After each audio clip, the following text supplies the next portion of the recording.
आवाज़ आ रही है बेटा? आप ठीक हो गया, अब क्लियर हो गया। अस्सलाम वालेकुम डियर स्टूडेंट्स, मैं दोबारा सलाम कर रहा हूँ आप सबको। वालेकुम सलाम बेटा, वालेकुम सलाम। ठीक है, अब वॉइस क्लियर हो गया ना बेटा? अब वॉइस का प्रॉब्लम मेरे ख्याल नहीं है। जी जी, अब मसला नहीं है ना, क्लियर हो गया बेटा, वॉइस का मसला ठीक हो गया। अच्छा, मैं ये बता रहा था बेटा कि हमने last time discovery of neutron को डिस्कस किया था।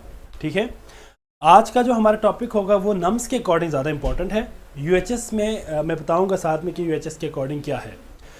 जो अब हमने जो टॉपिक डिस्कस करना है वो है, अच्छा जी, तो हमने जो टॉपिक डिस्कस किया था लास्ट टाइम, जस्ट एक मिनट बच्चे, दैट वाज ये था कि, एक मिनट बच्चे ज़रा मैं सेट कर दूँ, बंद कर दूँ। जी बच्चे, तो हमने लास्ट टाइम डिस्कस किया था डिस्कवरी ऑफ न्यूट्रॉन को।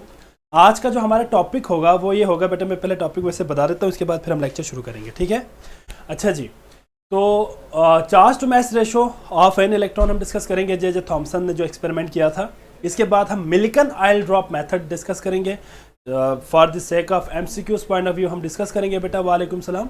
और इसके बाद हमारा टॉपिक होगा बोहर्स एटॉमिक मॉडल और Planck quantum theory. Planck quantum theory, Bohr, Rutherford और मिलिकन, ये तीनों आपका नम्स के अकॉर्डिंग है, यूएचएस के अकॉर्डिंग नहीं है। ठीक है बेटा, तो यूएचएस में वो शामिल नहीं है। आप बेशक जब मैं पढ़ा रहा होता हूँ, जब मैं टॉपिक्स का नाम बताता हूँ बेटा, तो आप लाजमी साथ में सामने मेंशन कर दिया करें कि ये नम्स के अकॉर्डिंग है और ये यूएचएस के अकॉर्डिंग है। ऊपर साथ में लिख दीजिएगा कि टॉपिक के साथ लिख दीजिएगा नम्स, ताकि आपको ये कन्फ्यूजन ना हो कि भाई यूएचएस और नम्स में क्या डिफरेंस है। तो नम्स में ये शामिल है, यूएचएस में ये शामिल नहीं है। रदरफोर्ड शामिल नहीं है, प्लैंक क्वांटम थ्योरी शामिल नहीं है, मिलिकन ऑयल ड्रॉप मेथड शामिल नहीं है और बोहर्स एटॉमिक मॉडल शामिल नहीं है। इन यूएचएस और नम्स में ये शामिल है। तो ऑब्वियसली हमारे सेशन नम्स और यूएचएस दोनों है, तो हमने दोनों को साथ साथ लेके चलना है। जी बेटा शरद, मुझे पता है कि हमने प्रॉपर्टीज ऑफ न्यूट्रॉन को डिस्कस करना है। जी, तो ठीक हो गया बेटा, क्लियर हो गया सबको कि हमने आज क्या क्या करना है। नम्स के आज का हमारा जो लेक्चर होगा ज़्यादा फोकस नम्स का होगा। ठीक है, क्योंकि इस चैप्टर से जो हमने हर चैप्टर वाइज चलना है, तो चैप्टर वाइज जब हम चल रहे होते हैं तो नम्स को और यूएचएस दोनों को साथ लेके जाना है। तो जो चैप्टर में ज़्यादा रिलेटेड टू नम्स होगा, ऑब्वियसली हम उसको भी साथ डिस्कस करना है और यूएचएस को भी हमने साथ डिस्कस करना है। ये जो अभी हम पढ़ने लगे बेटा प्रॉपर्टीज ऑफ न्यूट्रॉन, ये हम डिस्कस करेंगे आज।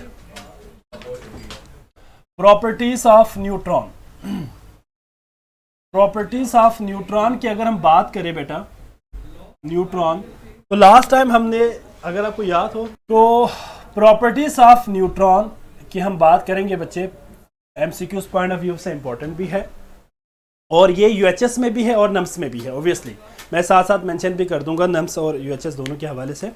जी बच्चे, तो लास्ट टाइम हमने डिस्कस किया था कि चैडविक ने न्यूट्रॉन को डिस्कवर किया था by the bombardment of alpha particles on the target metal that was beryllium. तो हमने एक इक्वेशन वहाँ पे साथ लिख दिया था कि हम हीलियम न्यूक्लियाई को, मैं ज़रा एक दफ़ा इसको रिपीट करता हूँ बेटा। Equation was helium 2 4 double charge या आपके पास डबल आयोनाइज हीलियम न्यूक्लियाई था बेटा।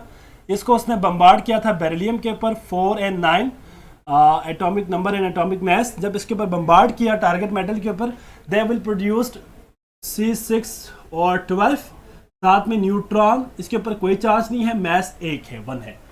तो ये जो न्यूट्रॉन है जिसके ऊपर कोई चार्ज नहीं है, याद रखिएगा हाई पेनिट्रेशन पावर होती है इनकी। ठीक है बच्चे, हाई पेनिट्रेटिंग पावर है इनकी और ये इनके ऊपर कोई चार्ज नहीं है and they can not ionise any gases. ये बात सारे हम अभी डिस्कस करेंगे। जी बच्चे, तो इसमें इस टाइप के रिएक्शंस को हम न्यूक्लियर रिएक्शंस कहते हैं, इनको केमिकल रिएक्शन नहीं कहते। ये बात आप जरा सही तरह याद रखिएगा बेटा कि वो रिएक्शन जिसमें एटम के न्यूक्लियाई डिस्टर्ब हो जाए, एटम की न्यूक्लियाई ब्रेक हो जाए, that type of the reaction is known as nuclear reaction. ठीक है बच्चे, बस ठीक है, वालेकुम सलाम। अब आप सबको सलाम कर देना रहे ना बेटा, बस ठीक है, सबको पता चल गया आप लोग प्रेजेंट है, दैट्स इट। ठीक है, वालेकुम सलाम, एक दफ़ा सलाम, बस ठीक है बेटा। सारे सलाम करते रहेंगे, 60-70 बच्चे हैं, वो सारे एक दूसरे को सलाम करते रहेंगे, तो सारा टाइम इसी में आप लोग लगा देंगे, लेक्चर के ऊपर फोकस नहीं करेंगे। तो मैं वैसे बोल रहा हूँ यहाँ पे, हाँ आप लोग मुझे सुना करें ना बेटा, मैं आपको आपके लिए वहाँ पे बोल रहा हूँ, तो आप मुझे सुना करें। ठीक है, बस अब आपस में बातें ना करें, आप ज़रा लेक्चर की तरफ फोकस करें। ठीक है बच्चे, अच्छा जी, बार बार बोलना पड़ता है मुझे, बार बार बोलना पड़ता है। अच्छा बच्चे, यार अच्छे बच्चे हैं, सारे पढ़ने वाले बच्चे हैं, डॉक्टर बनने के लिए आप लोग अपने आप को तैयार कर रहे हैं, तो बेटा आप लोग अपने अंदर एक सीरियसनेस भी तो शो करें ना बेटा। अब आप लोग आपस में बातें कर रहे हैं तो आपकी कौन सी जो है प्रिपरेशन होगी। जी बेटा पेनिट्रेशन पावर, जी बेटा मैं बताने लगा हूँ, इसी के ऊपर ही मैं आपको बताने लगा हूँ। बेसिकली पेनिट्रेशन पावर डिपेंड करती है एनर्जी के ऊपर। मीर करम बेटा, जो पेनिट्रेशन पावर है किसी भी रेस की, वो डिपेंड करती है उसकी एनर्जी के ऊपर। जितनी ज़्यादा एनर्जी होगी ना, उसकी पेनिट्रेशन पावर उतनी ज़्यादा होती है। पेनिट्रेशन पावर से मुराद क्या है, वो किसी पार्ट से पास हो जाए। थिक गोल्ड फाइल से वो पास हो जाएंगे, एल्युमिनियम फाइल हो तो वो टकराने के बाद पास हो जाएंगे। ये बेसिकली डिपेंड करती है उसकी एनर्जी के ऊपर। ठीक है बेटा, क्लियर हो गया। एनर्जी ज़्यादा हो तो वो आसानी से पास हो सकती है। जी बच्चे, तो मैं आपको बता रहा था कि अगर इस तरह के रिएक्शन हो जिसमें आपके पास एटम के न्यूक्लियाई डिस्टर्ब हो जाए, एटम के न्यूक्लियाई डिस्टर्ब से मुराद यह है कि एटम के अंदर मौजूद न्यूक्लियस डिस्टर्ब हो जाए, that sort of the reaction is known as nuclear reaction, उसको हम न्यूक्लियर रिएक्शन बोलते हैं। अब यहाँ पे हमारे पास जो न्यूट्रॉन की प्रोडक्शन है, इस न्यूट्रॉन की कुछ एप्लीकेशंस है, मीन कुछ प्रॉपर्टीज है, उनको हमने यहाँ पे डिस्कस करना है। For MCQs point of view से हमने इसको डिस्कस करना है बेटा। तो जरा बोर्ड पे जरा सारे बच्चे देखें। प्रॉपर्टी नंबर 1 की अगर हम बात करते हैं तो बेटा याद रखिएगा, हम इसमें डिस्कस करेंगे डीके की। DK, always keep remember that, हमने ये बात पहले भी डिस्कस किया था कि neutron is the fundamental particle. ठीक है बेटा, न्यूट्रॉन क्या है, फंडामेंटल पार्टिकल है। वो मजीद ब्रेक भी हो सकते हैं, डिफरेंट फर्दर सब एटॉमिक पार्टिकल्स में कन्वर्ट भी हो सकते हैं, और खुद भी कुछ पार्टिकल से मिलकर बना होता है, वो भी हमें भी डिस्कस करेंगे। ठीक है बच्चे, यहां पे एक बात याद रखिएगा कि अगर हम किसी न्यूट्रॉन को, फ्री न्यूट्रॉन को डिकम्पोज करें, डिकम्पोजिशन हो न्यूट्रॉन की, तो वो कन्वर्ट हो जाते हैं प्रोटॉन, इलेक्ट्रॉन और न्यूट्रिनो में। किसमें कन्वर्ट हो जाते हैं बेटा, इलेक्ट्रॉन। जी, न्यूट्रॉन को अगर हम फ्री न्यूट्रॉन को डिकम्पोज करें तो ये प्रोटॉन में जाएगा बेटा, प्रोटॉन में कन्वर्ट हो जाएगा, साथ में इलेक्ट्रॉन और साथ में आपके पास न्यूट्रिनो। ये न्यूट्रिनो भी सब एटॉमिक पार्टिकल है, तो इनमें ये कन्वर्ट हो जाते हैं बेटा। ठीक है बेटा, तो यहाँ पे पॉइंट आप याद रखिएगा कि इसमें जो बात यहाँ पे मैंने मेंशन किया है कि P+ for the proton, E-1 0 for electron और N 0 और 0 आपके पास न्यूट्रिनो के लिए। एक बात जरा यहाँ पर गौर से देखिए बेटा, अक्सर बच्चे इस पार्ट को जब देखते हैं तो क्वेश्चन करते हैं, सर इलेक्ट्रॉन के ऊपर आपने 0 क्यों लिखा है। इलेक्ट्रॉन का तो मैस है ना बेटा, इलेक्ट्रॉन का मैस है 9.105 मल्टीप्लाई 10⁻³ kg, हमने लास्ट टाइम भी डिस्कस किया था। ठीक है बच्चे, तो मैस तो है लेकिन 0 क्यों लिखा है। तो बेटा यहाँ पे आप इस बात को कंफ्यूज ना करें कि यहाँ पे जो इलेक्ट्रॉन की प्रोडक्शन है या ओवरऑल इलेक्ट्रॉन की हम बात करें बेटा, मैं बता रहा हूँ उसके ऊपर भी जा रहा हूँ, क्वार्क्स के ऊपर जा रहा हूँ। इलेक्ट्रॉन की अगर हम बात करें बेटा, तो इलेक्ट्रॉन के ऊपर जो उसका जो मैस होगा वो बहुत स्मॉल मैस है, -31 kg है। तो हम फॉर आवर कन्वीनियंट हम 0 लिख लेते हैं, अप्रोक्सीमेटली 0 लिख लेते हैं, या फिर हम उसको नेग्लेक्ट कर लेते हैं कि इसका मैस कम होने की वजह से हमने उसको इग्नोर किया है। ठीक है बच्चे, मैस बहुत कम है इलेक्ट्रॉन के, ठीक है, इसलिए हम इसको यहाँ पे 0 शो किया। तैयबा बेटा, मैं क्वार्क्स के बारे में बताने लगा हूँ, बस थोड़ी देर वेट करें। ये एक अलग से पॉइंट्स मिलेंगे आपको जो आपके बुक में नहीं है, ये आपको ए लेवल से मिल जाएंगे, ओ लेवल से मिल जाएंगे, वो मैं इसकी बात करूंगा, क्वार्क्स की भी मैं बात करूंगा, बस ज़रा पहले इसको ज़रा समझिए। तो फर्स्ट पॉइंट आपने याद रखनी है बेटा कि न्यूट्रॉन अगर हम डिके करें, फ्री न्यूट्रॉन को ब्रेक करें, तो बेसिकली वो कन्वर्ट हो जाते हैं बेटा किसमें, convert into proton, electron and neutrino.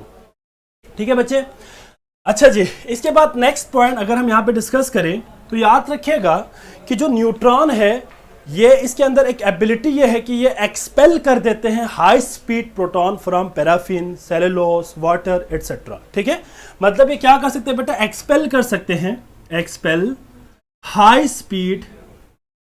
Speed proton from, कहां से कर सकते हैं बेटा, फ्रॉम वाटर से कर सकते हैं, फ्रॉम पैराफिन, पैराफिन से मुराद क्या है बेटा, पैराफिन से मुराद अल्केन, सिंपल अल्केन को पैराफिन कहेंगे। जब हम ऑर्गेनिक शुरू करेंगे तो वहां पे पैराफिन को हम डिस्कस करेंगे। ठीक है बेटा, और सेलुलोस वगैरह एटसेट्रा। इस स्टेटमेंट का क्या मतलब है जी सर, न्यूट्रॉन में तो इलेक्ट्रॉन, बेटा ये तो मैं आपको बता रहा हूं ना बेटा कि देखिए, ये जो आप जितने, ये जो सब एटॉमिक पार्टिकल को इतना सिंपल लेके बैठे हुए ना बेटा, इतना सिंपल नहीं है, ये बहुत कम्प्लेक्स किस्म का कॉन्सेप्ट है। ज़ाहिरी बात है हमने यहाँ पे सारे चीज़ें इसमें तो नहीं लाना, फिर आप आगे हायर क्लासेस में जाके क्या पढ़ेंगे फिर। ज़ाहिरी बात है बेटा, हर चीज़ की एक स्टेप है, एक लेवल है, ठीक है। आपके इस स्कोप में सिर्फ आपको ये आइडिया होना चाहिए। देखिए ना, अभी उन्होंने आपकी बुक में भी देखे तो सिर्फ उन्होंने यही इक्वेशन दिया हुआ, इसकी मजीद एक्सप्लेनेशन नहीं दिया हुआ, ठीक है ना। एक्सप्लेनेशन इसलिए नहीं दिया हुआ क्योंकि इसके अंदर और भी बहुत सारे कॉन्सेप्ट इसके अंदर मौजूद है जो कि आपके इस लेवल पे नहीं है, इसलिए हम इसको यहाँ पे डिस्कस भी ऑब्वियसली नहीं करते, ठीक है ना बेटा। तो आपने जस्ट यहाँ पे ये बात याद रखनी है कि न्यूट्रॉन, फ्री न्यूट्रॉन अगर डिके हो जाए, डिकम्पोज हो जाए तो वो प्रोटॉन में कन्वर्ट हो जाते हैं, इलेक्ट्रॉन में कन्वर्ट हो जाते हैं और न्यूट्रिनो में कन्वर्ट हो जाते हैं, ठीक है बच्चे। यहाँ पे आप इस चीज़ को यहाँ पे कंफ्यूज ना करें कि भाई इसके अंदर इलेक्ट्रॉन नहीं होता, प्रोटॉन नहीं होता। बेटा याद रखिएगा, ये आपके पास एक प्रॉपर्टी है, हर फंडामेंटल पार्टिकल्स की प्रॉपर्टी है, ठीक है बेटा। ये तमाम आप उनको ब्रेक कर सकते हैं, डिफरेंट फंडामेंटल पार्टिकल्स में, डिफरेंट सब एटॉमिक पार्टिकल्स में कन्वर्ट कर सकते हैं। इसके अंदर इसकी पूरी जो है केमिस्ट्री इसके अंदर इन्वॉल्व है, ठीक है। तो वो सारे कंसेप्ट हम यहाँ पे डिस्कस करना हमारे लिए पॉसिबल नहीं है। तो आपने सिर्फ और सिर्फ इस लेवल पे ये बात याद रखनी है for your exam point of view and for your understanding के लिए कि न्यूट्रॉन कन्वर्ट हो सकते हैं बेटा प्रोटॉन, इलेक्ट्रॉन और न्यूट्रिनो में। कैसे हो गए, किस तरह हो गए ये सारे न्यूक्लियर रिएक्शंस, यहाँ पे हमें करने की ज़रूरत नहीं है जी बच्चे। तो यहाँ पे एक पॉइंट में लिख दिया बेटा, एक्सपेल हाई स्पीड न्यूट्रॉन के अंदर। देखिए हमने बेटा यहाँ पे एक बात कंट्राडिक्ट कर रहे हैं, वो ये है कि अभी थोड़ी देर पहले मैंने कहा कि भाई न्यूट्रॉन आयोनाइज नहीं कर सकते किसी गैस को, कहा था मैंने कि न्यूट्रॉन किसी गैस को आयोनाइज नहीं कर सकते। क्यों? क्योंकि इसके ऊपर चार्ज नहीं है, वो इटसेल्फ चार्ज नहीं है इसके ऊपर, तो वो किसी गैस को आयोनाइज नहीं कर सकते। लेकिन यहाँ पे मैंने बात लिख दिया बेटा, expel high speed proton from the paraffin, water and cellulose. इसका क्या मतलब है, इस स्टेटमेंट का क्या मतलब है बेटा, आपकी क्या अंडरस्टैंडिंग है इसके ऊपर, जरा बताएं मुझे जल्दी से। हाँ जी, कोई बच्चा है जो मुझे बता सके कि भाई इस स्टेटमेंट का क्या मतलब होगा? जी जल्दी से बताएं मुझे। नहीं बता सकते तो मैं बता दूंगा फिर आपको। जल्दी से बताएं बेटा, मुझे टाइम नहीं है हमारे पास। इसका मतलब है आप में से कोई कमेंट नहीं कर रहा है, इसका मतलब है आप में से किसी को भी नहीं पता। एक बच्चा कोशिश कर रहा है, देखते हैं क्या लिखते हैं। जल्दी बताएं बेटा, जल्दी से, डू फास्ट। जी बच्चे, नहीं है कोई? अच्छा मेरी बात जरा सुनो बेटा, मैंने अभी थोड़ी देर पहले आपको कहा कि जो न्यूट्रॉन है ये इनकी एनर्जी बहुत हाई होती है बेटा, ठीक है, और इनके अंदर आयनाइजेशन पावर नहीं होती, लेकिन ये आयनाइजेशन पावर शो नहीं करेंगे, पेनिट्रेशन पावर शो करेंगे। यहाँ पे जो बात हम कर रहे हैं ना प्रोटॉन की, इस प्रोटॉन का मतलब है बेटा हाइड्रोजन आयन। इस प्रोटॉन का क्या मतलब है? हाइड्रोजन। फॉर एग्जांपल हम कोई पैराफिन ले लेते हैं, पैराफिन अगर मैं कोई ले लूँ, लेट अज्यूम मैं यहाँ पे ले लेता हूँ फॉर एग्जांपल सी और सी, यहाँ पे हम ले लेते हैं hydrogen hydrogen hydrogen hydrogen hydrogen hydrogen.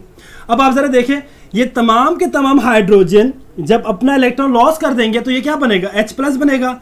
इस H+ को हम बेसिकली कहते हैं प्रोटॉन। इसको हम क्या कहते हैं बेटा? प्रोटॉन कहते हैं। इसको हम क्या कहेंगे बेटा? प्रोटॉन कहेंगे जी। अब ये जो बेटा ने यहाँ पे देखे जरा, इसको हम क्या कहेंगे? प्रोटॉन कहेंगे। अब एक बात याद रखिएगा, ये प्रॉपर्टीज में भी मैं लिख देता हूँ बेटा, याद रख लीजिएगा, जो मैस ऑफ प्रोटॉन है, मैस ऑफ न्यूट्रॉन है, ये तकरीबन इक्वल होते हैं बेटा, इक्वल टू प्रोटॉन।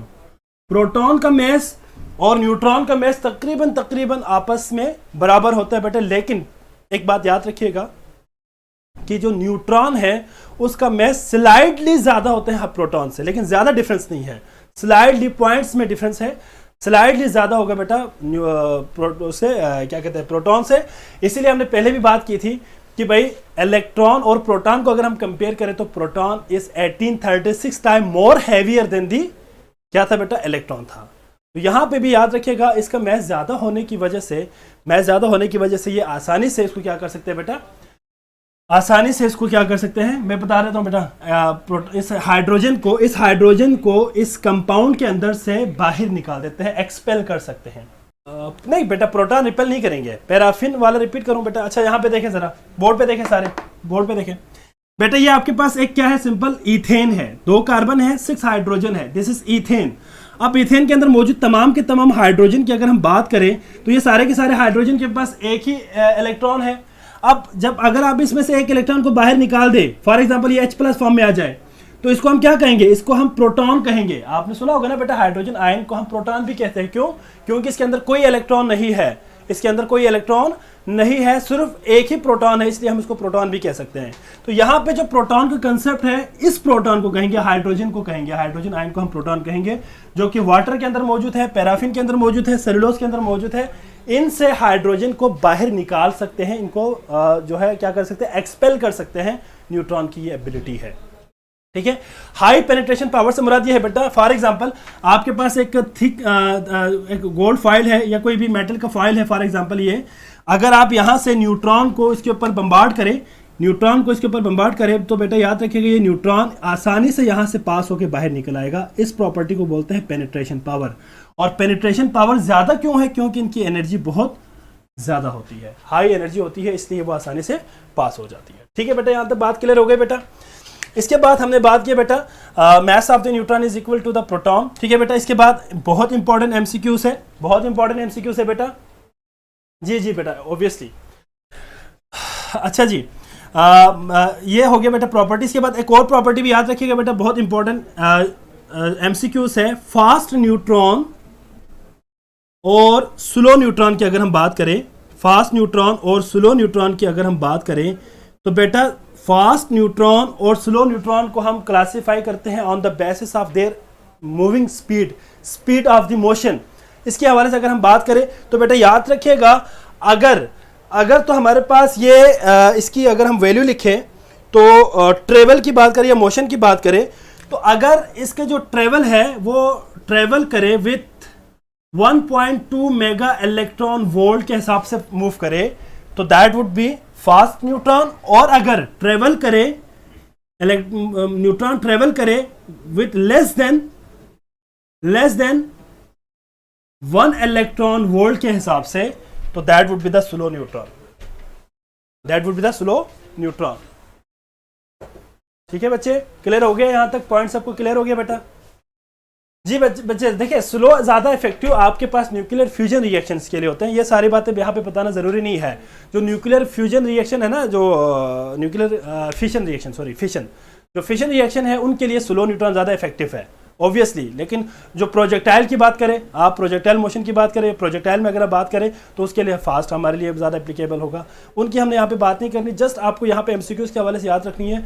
जो फास्ट न्यूट्रॉन है उनकी वेलोसिटी या उनकी जो मोशन है वो ट्रेवल करेंगे with the speed of 1.2 mega electron volt, और जो स्लो न्यूट्रॉन है वो आपके पास लेस देन 1 इलेक्ट्रॉन वोल्ट के हिसाब से मूव करेंगे। यहाँ पे एक बात याद रखिएगा आपकी अंडरस्टैंडिंग के लिए, अगर हम बात करते हैं 1 मेगा इलेक्ट्रॉन वोल्ट की, तो 1 मेगा इलेक्ट्रॉन वोल्ट अगर हम इसको कन्वर्ट करें इलेक्ट्रॉन वोल्ट में, तो याद रखिएगा 1 mega electron volt will be equal to 1 mega electron volt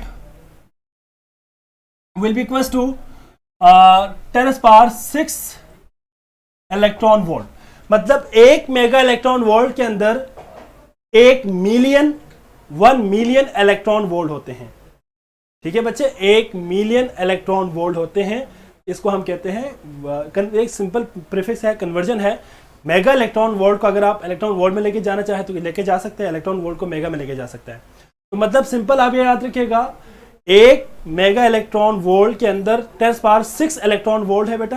तो आप खुद जरा यहाँ पे अंदाजा लगाए कि जो फास्ट मूविंग इलेक्ट्रॉन है वो आपके पास 1.2 मेगा इलेक्ट्रॉन वोल्ट के हिसाब से मूव करेगा, जबकि स्लो न्यूट्रॉन वो आपके पास लेस देन, यार ये जरा बैटरी चेंज कर दें, अभी हो जाते बेटा, बैटरी चेंज हो जाते हैं अभी।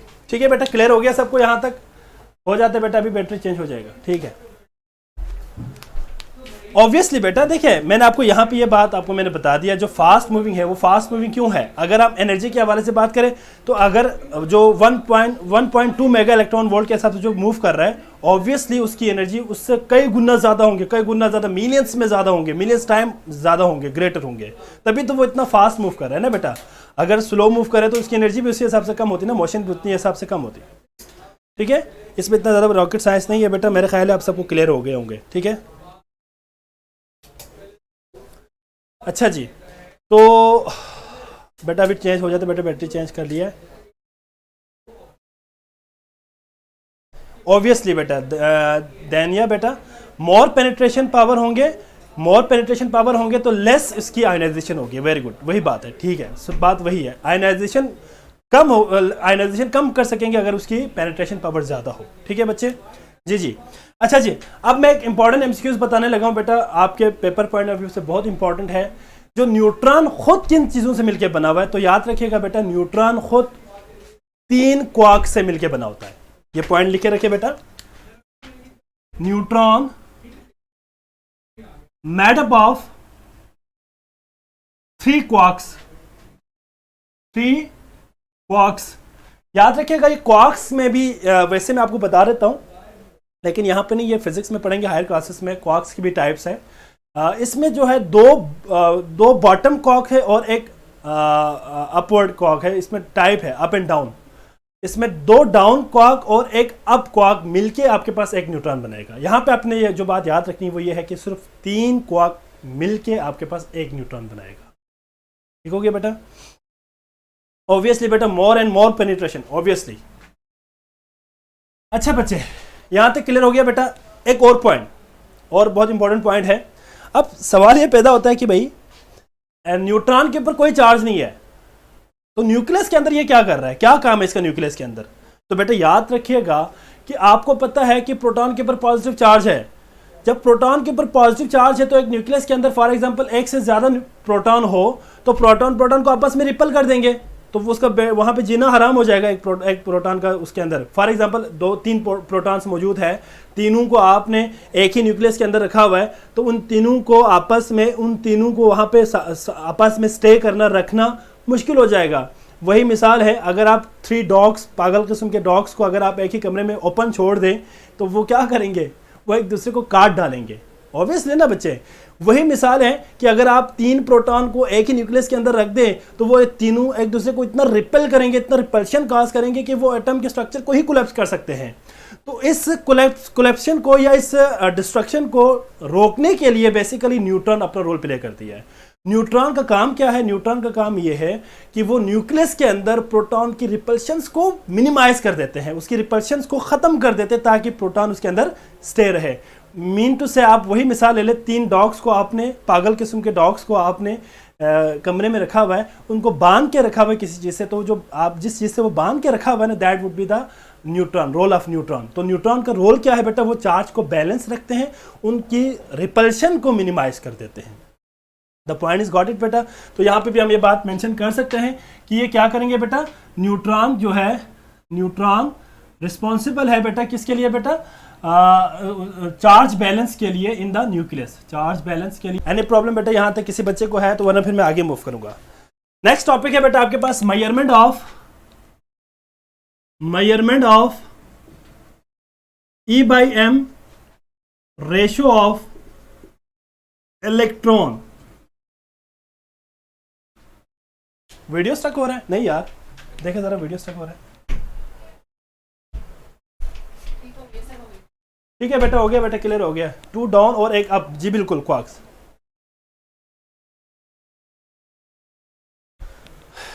जी बच्चे, वो रिपल्शन नहीं करते बेटा। न्यूट्रॉन का काम सिर्फ यही है कि वो चार्ज को बैलेंस रखते हैं, प्रोटॉन को उसके अंदर बैलेंस रखते हैं। मैंने आपको पहले भी कहा है बेटा, जो है इसके अंदर मैस इफेक्ट है, डिफेक्ट है, इसके अंदर और भी बहुत सारे फैक्टर्स इन्वॉल्व है जिसकी वजह से वो प्रोटॉन उसके अंदर स्टे, बाइंडिंग फोर्स होती है इनके आपस में। वो सारी बातें बेटा यहाँ पे डिस्कस करने वाली बात नहीं है, जस्ट आपने यहाँ पे ये बात याद रखिएगा, वरना हमारी डिस्कशन बहुत लंबी हो जाएगी। ठीक है, और हमारे पास टाइम भी नहीं है इतना ज़्यादा हम लंबी डिस्कशन करें। ठीक है बच्चे, ठीक हो गया। Measurement of charge to mass ratio of an electron. बेटा ये टॉपिक आपके नम्स के अकॉर्डिंग है, यूएचएस के अकॉर्डिंग नहीं है। ठीक है बेटा, ये बात मैं दोबारा रिपीट कर रहा हूँ, this topic is only involve in your nums.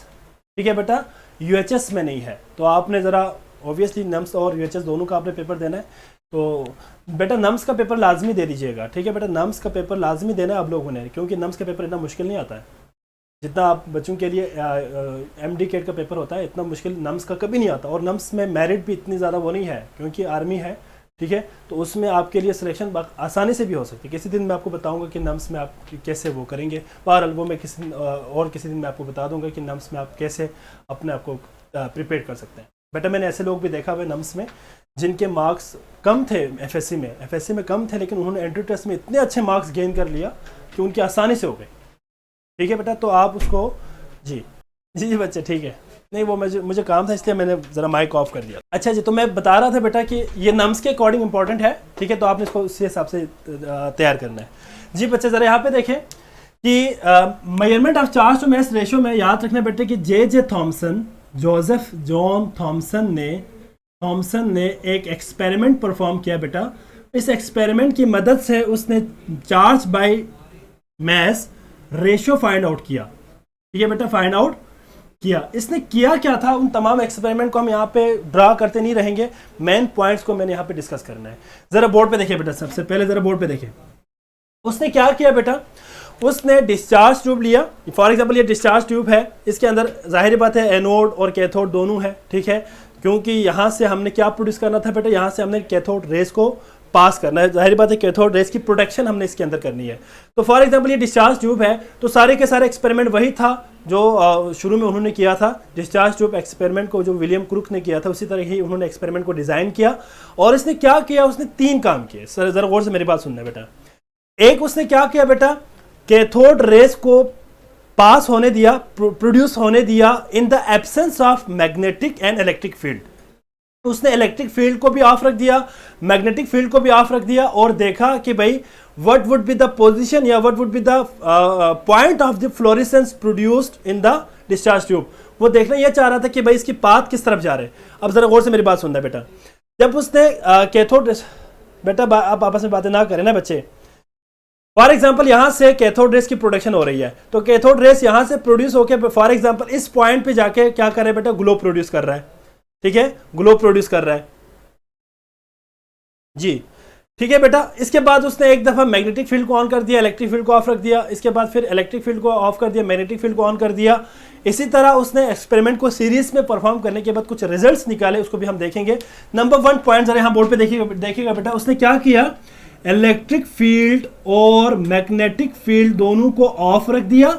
Of रखने के बाद क्या देखा कि जो कैथोड रेस है वो जाके एक पॉइंट पे स्ट्राइक किया, उसको हमने सपोज हमने नाम दे दिया P1 का नाम दे दिया। P1 पे जाके स्ट्राइक किया, और स्ट्राइक करने के बाद वहां पे उसने क्या प्रोड्यूस किया बेटा, ग्लो प्रोड्यूस किया, ग्लो या फ्लोरेसेंस प्रोड्यूस किया।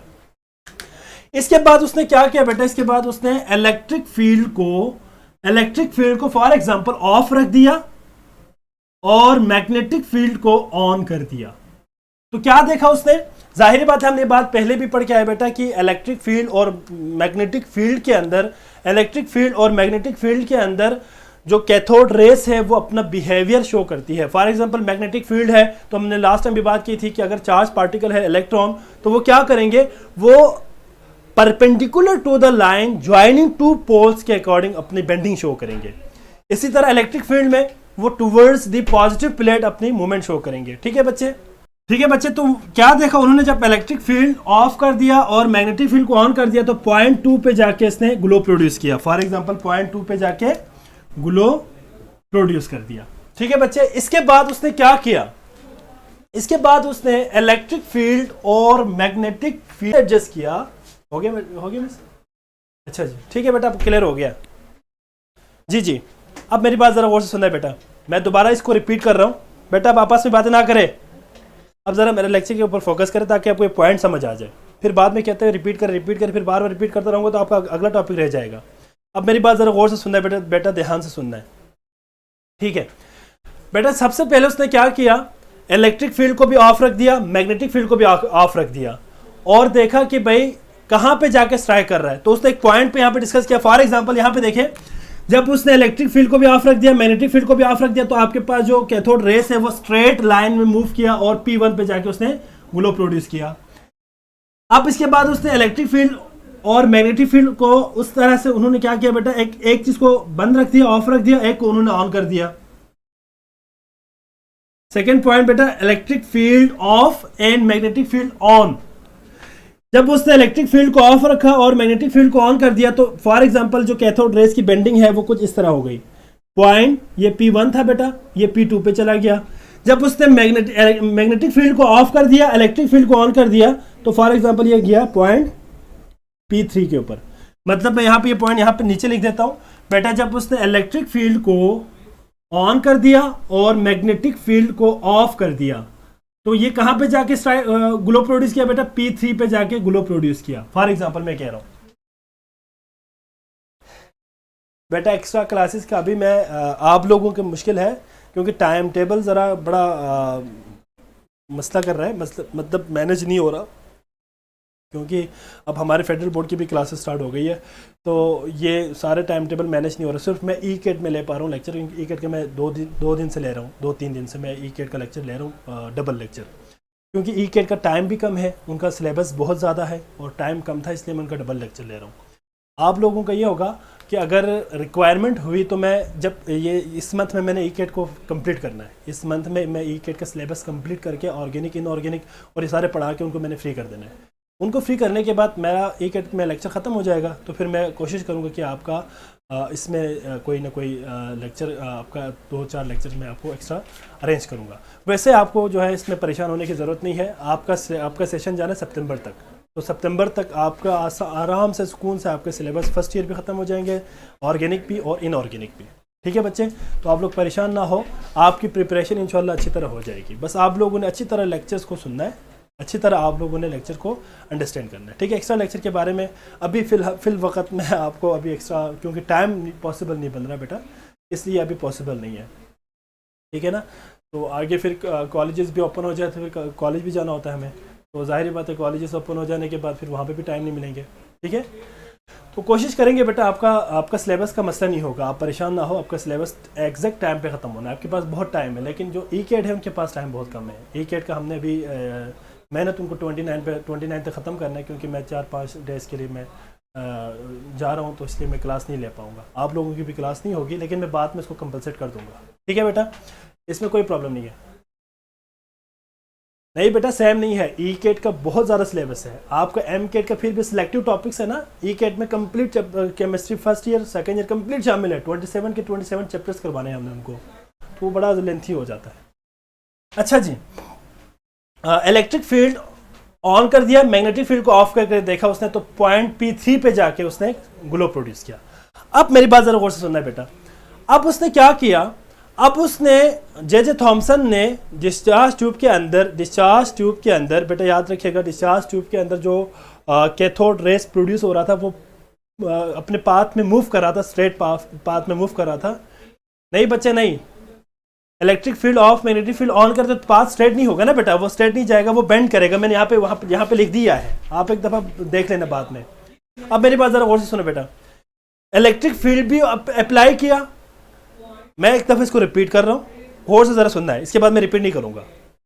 सबसे पहले उसने क्या किया, इलेक्ट्रिक फील्ड को भी ऑफ रख दिया, मैग्नेटिक फील्ड को भी ऑफ रख दिया, तो जो कैथोड रेस है वो स्ट्रेट मूव किया और P1 पे जाके उसने ग्लो प्रोड्यूस किया। First point. सेकेंड पॉइंट में उसने क्या किया बेटा, सेकेंड पॉइंट में बेटा याद रखिएगा, सेकेंड पॉइंट में उसने एक फील्ड को उसने, फॉर एग्जाम्पल हम कहते हैं इलेक्ट्रिक फील्ड को उसने ऑफ रखा, मैग्नेटिक फील्ड को ऑन कर दिया, तो वो जाके P2 पे जाके ग्लो प्रोड्यूस किया।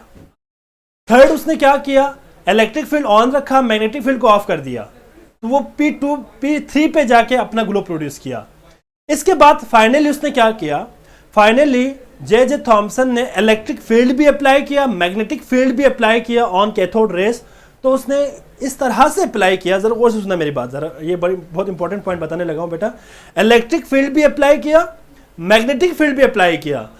इलेक्ट्रिक फील्ड और मैग्नेटिक फील्ड की जो स्ट्रेंथ है, उन दोनों की जो वैल्यू है, स्ट्रेंथ है, उन दोनों को कुछ इस तरह से अरेंज किया, इस तरह से एडजस्ट किया कि वो एक दूसरे के इफेक्ट को कैंसिल आउट करे। मैग्नेटिक फील्ड और इलेक्ट्रिक फील्ड दोनों की स्ट्रेंथ को इस तरह से उसने एडजस्ट किया कि वो एक दूसरे के इफेक्ट को क्या कर दे, कैंसिल आउट करे। जब एक दूसरे के इफेक्ट को कैंसिल आउट करेंगे तो जो कैथोड रेस है वो स्ट्रेट मूव करेगा, ना तो वो P1 की तरफ P2 की तरफ बेंड होगा, ना तो P3 की तरफ बेंड होगा, बल्कि वो P1 की तरफ स्ट्रेट मूव करेगा।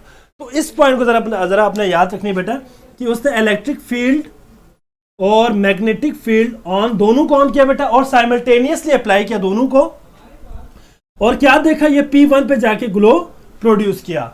अब मेरी बात जरा गौर से सुनना है बेटा, जब इलेक्ट्रिक फील्ड और मैग्नेटिक फील्ड दोनों को अप्लाई करके उनकी वैल्यूज को, उनकी स्ट्रेंथ को कुछ इस तरह से एडजस्ट किया कि वो एक दूसरे के इफेक्ट को कैंसिल आउट किया, तो जो कैथोड रेस है वो स्ट्रेट मूव करके P1 पे जाके ग्लो प्रोड्यूस किया। ये बात क्लियर हो गई ना बेटा। अब आपने मेरी बात जरा गौर से सुनना है, वो वैल्यू जिस वैल्यू पे इलेक्ट्रिक फील्ड और मैग्नेटिक फील्ड दोनों एक दूसरे के इफेक्ट को कैंसिल आउट कर रहा था, करंट के स्ट्रेंथ को या उस वैल्यू को, उस स्ट्रेंथ ऑफ इलेक्ट्रिक फील्ड और मैग्नेटिक फील्ड की जो वैल्यू है, इसको उन्होंने कंपेयर किया। करने के बाद उसने कुछ कैलकुलेशंस है, कुछ डेरिवेशन टाइप है, उसको करने के बाद फाइनली जो उन्होंने E बाई एम की वैल्यू फाइंड आउट किया बेटा, E by M that was about 1.7588 multiply 10⁻11 coulomb पर केजी, ये फाइंड आउट किया। ठीक है बच्चे, 1.7588 मल्टीप्लाई 10⁻11 कूलम पर केजी उसने क्या किया बेटा, E बाई एम की वैल्यू फाइंड आउट किया। ठीक है बच्चे, अब यहां पे जो पॉइंट आपने अंडरस्टैंड करना है वो ये है कि जब उसने 1.7 ये वैल्यू फाइंड आउट किया ना बेटा, दिस वैल्यू नजर आ रहा है आपको? हाँ जी, नजर आ रही है। चलो मैं इस पॉइंट को यहाँ पे दोबारा इस साइड पे लिख देता हूँ, यहाँ पे लिख देता हूँ। ठीक है, नजर आ रहा है आप लोगों को? मेरा ख्याल है नजर नहीं आ रहा, क्योंकि मुझे खुद यहाँ पे नजर नहीं आ रहा। जी जी बेटा, मैं यहाँ पे दोबारा लिखता हूँ। इधर देखे मैं यहाँ पे दोबारा लिखता हूँ बेटा, यहाँ देखे जरा।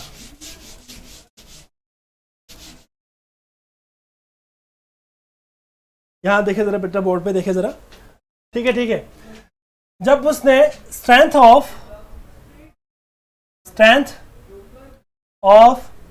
इलेक्ट्रिक फील्ड और मैग्नेटिक फील्ड जो उन्होंने अप्लाई करके दोनों के फोर्सेस को बैलेंस किया था, उनको उन्होंने कंपेयर किया।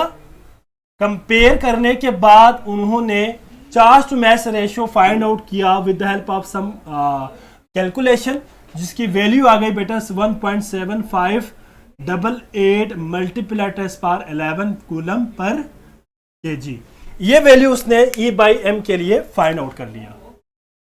E बाई एम के लिए ये वैल्यू आ गई बेटा। ठीक है, अब नहीं बेटा, डेट से याद रखने की जरूरत नहीं है, डेट वगैरह याद रखने की कोई जरूरत नहीं है। इस तरह के क्वेश्चन कभी नहीं आएगा, ये एंट्री टेस्ट का क्वेश्चन है, पेपर है, इस तरह के सवाल नहीं आते। E by M is equal to क्या होगा बेटा, 1.7588 मल्टीप्लाई 10⁻11 कूलम पर केजी।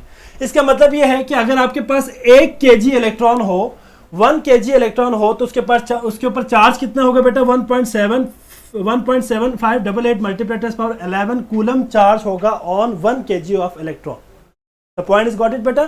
तो यहां से उसने E बाई एम की वैल्यू फाइंड आउट कर लिया जे थॉमसन ने। ठीक है बेटा, अब इसके बाद ये जो वैल्यू फाइंड करने के बाद ऑब्वियसली हमारे पास जब चार्ज टू मास रेशियो आ गए, तो नेक्स्ट आपके पास जो चीज़ आएगा बेटा, that would be the determination of charge on electron. ठीक है बेटा, ये हमने फाइंड करना है।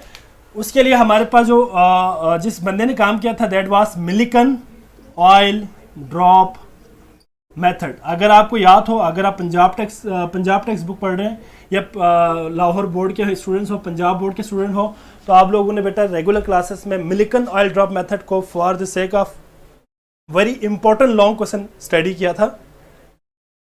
बेटा रेशो से मुराद ये है, यहां पे जरा गौर से देखें बेटा, मीर करम बेटा, रेशो से मुराद ये है कि for example E by M किसके बराबर है, x के बराबर है। फॉर एग्जांपल मैं कह रहा हूं ये x के बराबर है, तो ये बेसिकली इस x की वैल्यू है। अभी हमें नहीं पता कि चार्ज की वैल्यू क्या है, मैस क्या है, हमें नहीं पता। हमें सिर्फ और सिर्फ इसका रेशो पता है, दैट इज द x की वैल्यू हमें पता है। रेशो का मतलब ये है बेटा। ठीक है, हाँ जी। तो मिलिकन ऑयल ड्रॉप मेथड को आप लोगों ने लॉन्ग क्वेश्चन के हवाले से, मैं भी अपने बच्चों को, जाहिर बात है FSC बच्चों को मैं पढ़ाता हूँ, तो मैं हमेशा इस टॉपिक को बहुत डिटेल में और डायग्रामेटिकली और बड़ी एक्सप्लेनेशन के साथ पढ़ाता हूँ, क्योंकि ये अक्सर पेपर में आया होता है लॉन्ग क्वेश्चन में। तो आप लोगों ने भी आई होप सो कि लॉन्ग क्वेश्चन के हवाले से सही तरह पढ़ के आए होंगे बेटा। मिलिकन ऑयल ड्रॉप मेथड में आप बेसिकली क्या करते हैं बेटा, ऑयल ड्रॉपलेट्स की मदद से आप चार्ज ऑन इलेक्ट्रॉन को फाइंड आउट करते हैं। इसमें मैं सारे एक्सपेरिमेंट यहाँ पे लिखने की हमें ज़रूरत नहीं है, हमने सिर्फ और सिर्फ पेपर के हवाले से जो आपका MCQs के हवाले से जो पॉइंट डिस्कस करना है वो हम करेंगे। इसमें बेसिकली उसने किया क्या था बेटा, उसने किया यह था, मिलिकन ने ये किया था, जो ऑयल है, ऑयल ड्रॉपलेट है, उसको उन्होंने क्या किया था बेटा, in the form of very small mist form में उसने स्प्रे किया था। ठीक है, स्प्रे करने के बाद उसने दो चीज़ें देखी थी बेटा। इसमें जो आपने याद रखने वो ये है, मिलिकन ने जो काम किया था वो ये था बेटा, फार्मूला आपने याद रखनी, that was V1 divided by V2 is equal to mg divided by capital E small e minus mg। This formula is use to calculate the charge on electron. ये बात बेसिकली मैं आपको बताना चाह रहा हूँ। उसने किया क्या बेटा, देखिए V1 और V2 बताना चाह रहा हूं मैं आपको।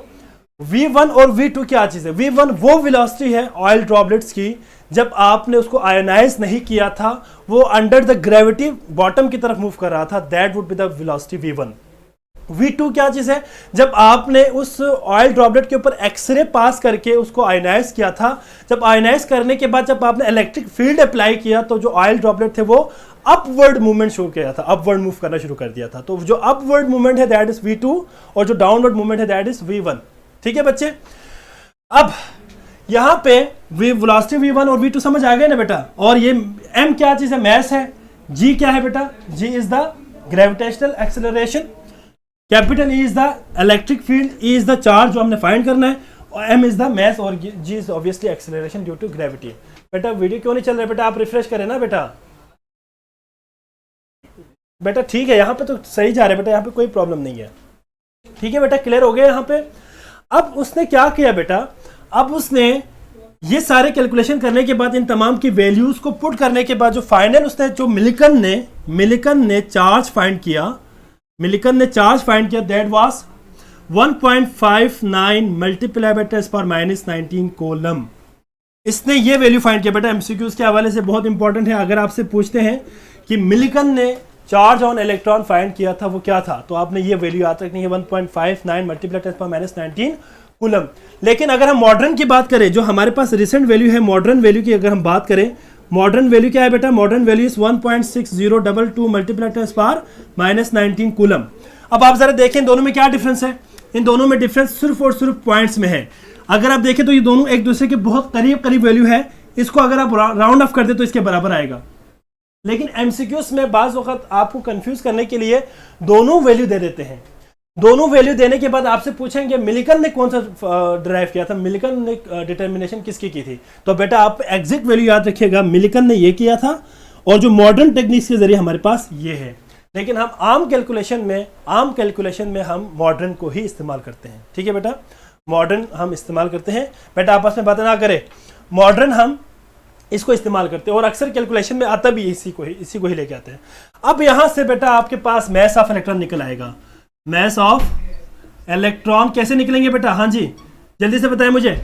जी बच्चे, मैस ऑफ एन इलेक्ट्रॉन कैसे फाइंड करेंगे? जी बच्चे अभी हमने बात की बेटा दैट वाज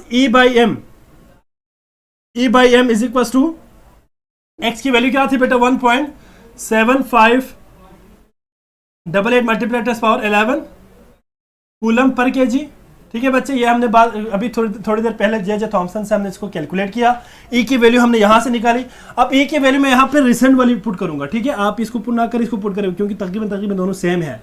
ठीक है, अगर आप ई की वैल्यू ये पुट करें 1.6022 multiply 10⁻⁻19 coulomb divided by mass is equal to 1.7588 multiply 10⁻11 coulomb पर केजी। ठीक है बच्चे, इसको साइड पे लाओ, इसको साइड पे लेके जाओ। तो मैस किसके बराबर होगा? मैं उसको ऊपर लिखूं, यहाँ पे लिखूं? ठीक है, मैस नजर आ रहा है। मैस इज इक्वल टू किसके बराबर होगा बेटा? मैस बराबर होगा 1.6022 multiply 10⁻⁻19 coulomb divided by 1.7588 multiply 10⁻11 coulomb पर केजी। कूलम के साथ कैंसिल हो जाएगा। जब आप इसको डिवाइड करेंगे तो आपके पास आंसर आएगा। आंसर आपके पास क्या आएगा बेटा? 9.1095 मल्टीप्लाई 10⁻31 kg। तो this is the important MCQs जिसको आपने याद रखनी है बेटा। Mass of an electron is this. ठीक है बच्चे, तो मैस ऑफ इलेक्ट्रॉन हमने फाइंड आउट किया with the help of these two values, charge and mass to charge ratio से। ठीक है बच्चे, तो मेरा ख्याल यहाँ तक किसी बच्चे को कोई प्रॉब्लम नहीं है। अगर है तो आप बता सकते हैं। जी बेटा, कोई प्रॉब्लम किसी बच्चे को? जी किसी बच्चे का कोई क्वेश्चन है? 9 पॉइंट बेटा मल्टीप्लाई 10⁻31 भी है। जी -31 kg। जी बेटा, क्लियर हो गया सबको? बेटा समझ आ रहा है ना सबको? बेटा सबको क्लियर हो रहा है, समझ आ रहा है?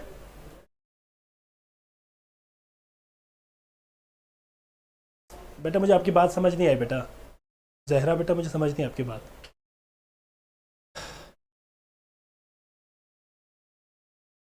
-30 है ना? -30 लिखा हुआ है, आपको नजर नहीं आ रहा होगा। मैंने -31 लिखा हुआ है। जी जी बेटा, कोई क्वेश्चन किसी बच्चे का? ओके बेटा, वेरी गुड, सबको क्लियर हो गया बेटा।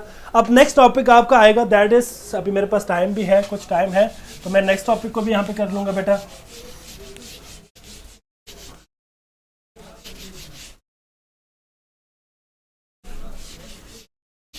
अच्छा जी, नेक्स्ट टॉपिक है बेटा आपका, किसका कह रहे हो बेटा? किसका -11 +11 कह रहे हो? अच्छा, चार्ज टू मैच रेशियो की बात कर रहे हो? हाँ, वो प्लस में है ना, charge to mass ratio plus में है, ठीक है। माइनस नहीं बेटा, माइनस में नहीं है। 1.7588 मल्टीप्लाइड पावर 11, सॉरी वो मिस्टेकनली आया होगा, 11 11 माइनस नहीं है, +11 है, ठीक है, वो मिस्टेकनली आया होगा बेटा। बेटा मैंने आपको समझाने के लिए किया था, E/m को मैंने x से रिप्रेजेंट किया था, डिनोट किया था, ठीक है बेटा। 1.7588 मल्टीप्लाइड पावर 11 है, -11 नहीं है। मैथ्स -31 kg है, वो मिस्टेकनली लिखा होगा बेटा। अच्छा, मैं आपसे माफ़ी मांगता हूँ भाई, अगर आप लोग सारे वहाँ पे वो कर रहे हैं तो मैं माफ़ी मांगता हूँ आपसे, ठीक है। आई एम सॉरी बेटा, मैं मिस्टेकनली हो गया होगा यहाँ पे, लेकिन प्लस है, ऑब्वियसली मैंने पहले आपको प्लस में लिखवा दिया है, तो लिखते वक्त आगे पीछे हो जाता है ना बेटा जी। अच्छा जी, नेक्स्ट टॉपिक है जी जी बेटा, मैग्नेटिक और इलेक्ट्रिक फील्ड को इस्तेमाल करके हमने क्या किया था बेटा? इलेक्ट्रिक और मैग्नेटिक फील्ड को इस्तेमाल करते हुए charge to mass ratio find किया था। नेक्स्ट आपका टॉपिक है बेटा, that is Rutherford atomic model. Rutherford atomic model की अगर हम बात करें तो बेटा, रदरफोर्ड एटॉमिक मॉडल ये भी आपका सिर्फ और सिर्फ नम्स के अकॉर्डिंग इंपॉर्टेंट है, यूएचएस के अकॉर्डिंग इंपॉर्टेंट नहीं है। यूएचएस में ये टॉपिक शामिल नहीं है, ये सिर्फ नम्स में शामिल है, ठीक है बेटा। अच्छा जी, रदरफोर्ड एटॉमिक मॉडल की अगर हम बात करें बेटा, तो रदरफोर्ड एटॉमिक मॉडल पेश किया था रदरफोर्ड ने अबाउट 1911 में, I think so, exact date जाहिर बात वेरी करती है बेटा बुक टू बुक, ठीक है। तो रदरफोर्ड ने क्या किया था बेटा? रदरफोर्ड, अब जरा मेरी बात जरा गौर से सुनना है आपने, ये आप डिस्कवरी ऑफ न्यूक्लियस भी कह सकते हैं, आप इसको डिस्कवरी ऑफ नम्स में जो इसका नाम दिया हुआ है, डिस्कवरी ऑफ न्यूक्लियस के नाम से दिया हुआ है, रदरफोर्ड को डिस्कवरी ऑफ द न्यूक्लियस के नाम से दिया हुआ है। यहाँ पे हम इसको रदरफोर्ड एटॉमिक मॉडल के अकॉर्डिंग पढ़ेंगे।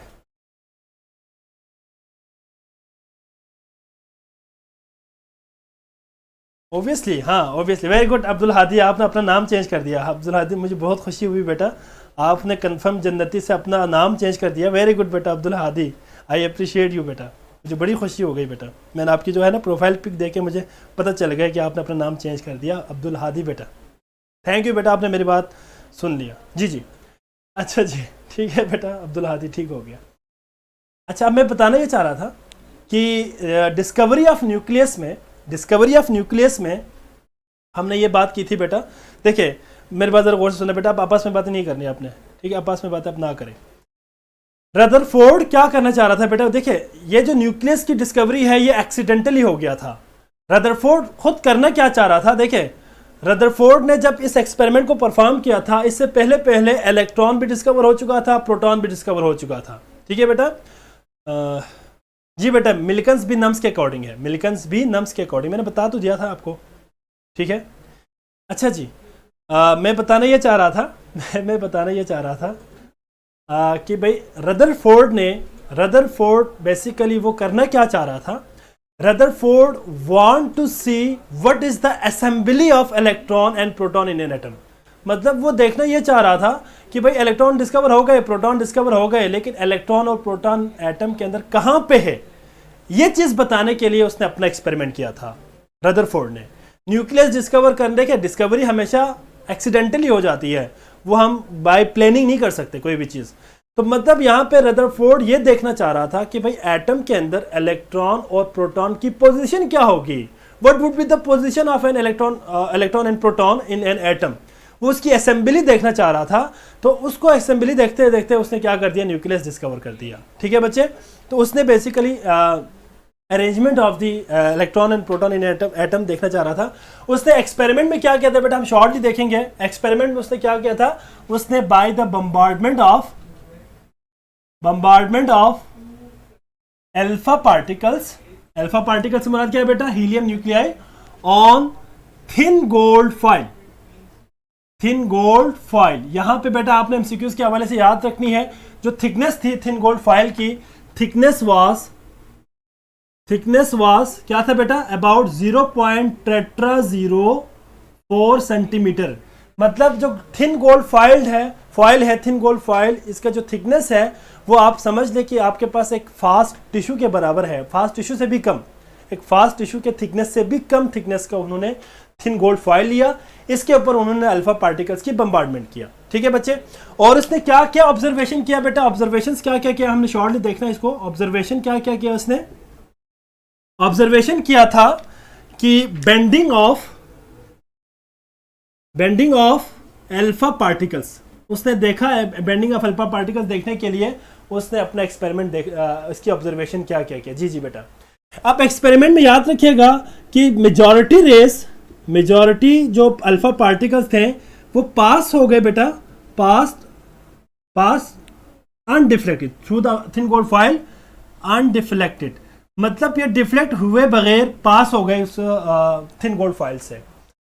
कुछ ऐसा हुआ बेटा, कुछ मेजॉरिटी रेस, कुछ इसमें से कुछ ऐसे थे कि जो बेंड हो गए बेटा, बेंड आपके पास हो गए बेटा वेरियस एंगल से उन्होंने बेंडिंग शो की। एंगल आपके बुक में नहीं दिया हुआ बेटा, कुछ एंगल्स थे 90 डिग्री के और कुछ थे ग्रेटर देन 150 डिग्री के। ठीक है बच्चे, तो मतलब जो एंगल ऑफ डिफ्लेक्शन है या जो रेस की डिफ्लेक्शन है वो बेसिकली वेरी किया था, किसी में ज़्यादा डिफ्लेक्शन शो हो रही थी, किसी में कम डिफ्लेक्शन शो हो रही थी। ठीक है, और इसके बाद एक पॉइंट आपने याद रखनी बेटा कि कुछ ऐसे भी थे जो बिल्कुल रिबोन्स हो रहे थे। रिबोन्स से मुराद क्या है बेटा, जिस डायरेक्शन में आपने अल्फा पार्टिकल को बम्बार्ड किया था उसी डायरेक्शन में वापस आ जाए। ठीक है बेटा, तो यहां से उसने क्या कंक्लूजन दिया बेटा, यहां से उसने कंक्लूजन ये दिया, सिंपल हमने एक बात करनी है बेटा इसको एमसीक्यूज पॉइंट ऑफ व्यू से, कि उसने कंक्लूजन ये दिया कि एटम के बहुत सारे एरिया ऐसा है जो एम्प्टी है। ठीक है बेटा, उन्होंने सबसे पहले क्या कहा बेटा, एम्प्टी स्पेसिस एटम के अंदर बहुत ज्यादा है, एटम के अंदर एम्प्टी स्पेसिस बहुत ज्यादा है बेटा। ठीक है, और उसने ये भी कहा कि एटम के सेंट्रल कोई ऐसा पार्ट है जिसके ऊपर पॉजिटिव चार्ज है और ये heavy part of the atom है। ठीक है बेटा, सेंट्रल पार्ट क्या है बेटा, सेंट्रल पार्ट हैवी है और इसने इसी को क्या नाम दिया बेटा, न्यूक्लियस का नाम दिया। अब सेंट्रल पार्ट हैवी है और उसने क्यों ऐसा कहा कि इसके ऊपर पॉजिटिव चार्ज है, इसलिए कहा क्योंकि अल्फा पार्टिकल हीलियम न्यूक्लियाई के ऊपर क्या चार्ज है, पॉजिटिव चार्ज है ना, तो ये भी पॉजिटिव चार्ज हो गया। तो जब न्यूक्लियस के ऊपर भी पॉजिटिव चार्ज है तो ये एक दूसरे को रिपल कर सकते हैं, इन दोनों को आपस में शो नहीं कर सकते। ठीक है बच्चे, बेटा ईशा आपस में बातें ना करे। अल्फा पार्टिकल को दोबारा वापस उन्होंने क्या कर दिया बेटा, रिफ्लेक्ट कर दिया due to the heavy charge on the nucleus. ठीक है बच्चे, तो यहां तक मतलब इसकी कुछ कंक्लूजन थी जो हमने बात की बेटा। और इसके बाद हम जो पॉइंट यहां पे कहेंगे दैट इज द ऑब्जेक्शंस या डिफेक्ट्स की अगर हम बात करें, इसमें हमने सारे के सारे एक्सपेरिमेंट को बड़े डिटेल में नहीं पढ़ना बेटा, कुछ पॉइंट्स को हमने यहाँ पे डिस्कस करना है, इनसे रिलेटेड एमसीक्यूज में अपलोड भी कर दूंगा। ठीक है, ऑब्जेक्शन क्या था बेटा, ऑब्जेक्शन ये था कि भाई अगर इलेक्ट्रॉन, यहाँ पे देखिए फॉर एग्जांपल ये हमारे पास एक न्यूक्लियस है, तो न्यूक्लियस के गिर्द फॉर एग्जांपल अगर इलेक्ट्रॉन मूव करता रहे, इस तरह मूव करता रहे, लेट्स सपोज मैं यहाँ पे सपोज एग्जांपल यहाँ पे करने लगा हूँ, फॉर एग्जांपल ये इलेक्ट्रॉन है, तो electron being a charge particle अगर ये मूव करता रहे तो एक वक्त आएगा कि ये मूव करता हुआ आएगा और आके न्यूक्लियस के अंदर गिर जाएंगे। एज अ रिजल्ट न्यूक्लियस जो एटम का स्ट्रक्चर है वो कोलैप्स हो जाएंगे, लेकिन एक्चुअली कभी ऐसा नहीं होता। ठीक है बेटा, कि जो इलेक्ट्रॉन है वो क्या करेंगे बेटा, कोलैप्स क्या करेंगे, स्ट्रक्चर ऑफ एन एटम के जो स्ट्रक्चर है उसको कोलैप्स कर देंगे। इसके बाद उन्होंने लॉ ऑफ ग्रेविटेशनल फोर्स के अकॉर्डिंग उसको एक्सप्लेन किया था, लेकिन वो law of gravitational force obviously law of motion और लॉ ऑफ ग्रेविटेशनल जो है मोशन के हवाले से अगर हम बात करें तो वो जो लॉस थे वो सिर्फ और सिर्फ न्यूट्रल पार्टिकल्स के ऊपर एप्लीकेबल है, चार्ज पार्टिकल्स के ऊपर एप्लीकेबल नहीं था। इसके बाद उन्होंने एक और भी डिफेक्ट दिया था, दैट वाज कंटिन्यूअस स्पेक्ट्रम की बात की थी, लेकिन एटम कभी भी कंटिन्यूअस स्पेक्ट्रम नहीं देगा, वो हमेशा लाइन स्पेक्ट्रम देगा। तो ये भी इसकी क्या थी बेटा, डिफेक्ट्स थी, कुछ ऑब्जेक्शंस थी। अब इन ऑब्जेक्शंस को रिमूव करने के लिए बोहर आया था, बोहर ने फिर अपना एक्सपेरिमेंट परफॉर्म किया। बोहर से पहले कल हम जो अभी तो टाइम खत्म हो गया, कल हम जो टॉपिक पढ़ेंगे बेटा वो सबसे पहले हम पढ़ेंगे Planck's quantum theory, Planck's quantum theory को, इसको हम कल पढ़ेंगे बेटा। यहाँ तक जी प्लैनेट डायरेक्ट पिक्चर वास ठीक हो गया बेटा ऑब्वियसली। यहाँ तक किसी बच्चे को कोई प्रॉब्लम है बेटा? आपको समझ आ गया सबको? ये क्लियर हो गया सबको? कोई सवाल है किसी का तो बता सकते हैं। अभी आपका एक टेस्ट होगा छोटा सा, ठीक है बेटा। टेस्ट के बाद फिर हम लेक्चर को यहाँ पे वाइंड अप करेंगे। नेक्स्ट लेक्चर में हम प्लैंक क्वांटम थ्योरी को स्टार्ट करेंगे और बोहर्स को पढ़ेंगे। इसके बाद X ray, quantum number, electronic configuration, ठीक है बच्चा। अभी आपका टेस्ट शुरू हो गया। ज़रा टेस्ट आपके स्क्रीन पे बेटा शो हो रहा है टेस्ट, ज़रा टेस्ट अटेम्प्ट करें। ओके बेटा, ओके, वेरी गुड, ठीक हो गया जी, ठीक है बेटा। चले बेटा फिर नहीं वो अभी आ जाएंगे, राज की बातें बहुत सारे आ जाएंगे, वो हम अभी और भी आपके बड़े चैप्टर्स हैं उसमें बात कर लेंगे, ठीक है बेटा। तो आपको यहाँ तक तमाम बच्चों को कोई प्रॉब्लम नहीं है, आई होप सो बेटा। आप अपने रिव्यूज़ लाजमी दे दीजिएगा। अपने रिव्यूज़ में लाजमी अपने कमेंट्स जो आप लिखते हैं, जो आप रेटिंग करते हैं तो आप लाजमी वहाँ पे अपने पॉइंट ऑफ व्यू लाजमी लिखा करें। लेक्चर में क्या आपको प्रॉब्लम रहा या क्लियर हो गया, कोई मसला तो नहीं है, लेक्चर समझ आ रहा है या नहीं आ रहा है, इन तमाम बातों को आप वहाँ पे मेंशन किया करें ताकि मुझे पता चल जाएगा कि मेरे बच्चे समझ रहे हैं या नहीं समझ रहे। तो लाजमी वहाँ पे मेंशन कर दे बेटा, ठीक है। और वैसे अपनी तरफ से वो रेटिंग ना, एक रेटिंग करने के बाद आप वहाँ पे कुछ ना लिखे, इसका कोई फ़ायदा नहीं है। मुझे कैसे पता चलेगा जिस बच्चे ने 1 स्टार दिया है उसको क्या प्रॉब्लम है? वो अपने प्रॉब्लम वहाँ पे मेंशन कर दे। अपने रिव्यूज़ लाजमी दे दीजिए बेटा, सारे बच्चे लाजमी कंपलसरी, ठीक है। रिव्यूज़ देने का फ़ायदा ये होगा कि आपको, मुझे भी समझ आ जाएंगे कि भाई आपको कहाँ पे प्रॉब्लम है, ठीक है। और आप लोगों को भी अपने दिल की बात करने का मौका मिलेगा ऑब्वियसली, ठीक है ना। तो वहाँ पे आप रिव्यूज़ लाजमी दे दीजिएगा। और नेक्स्ट टाइम हम अपना अगला लेक्चर के साथ इंशाल्लाह नेक्स्ट टाइम फिर यहाँ पे हमारी मुलाकात होगी बेटा। अपना बहुत ख्याल रखिएगा बच्चे। अल्लाह हाफ़िज़।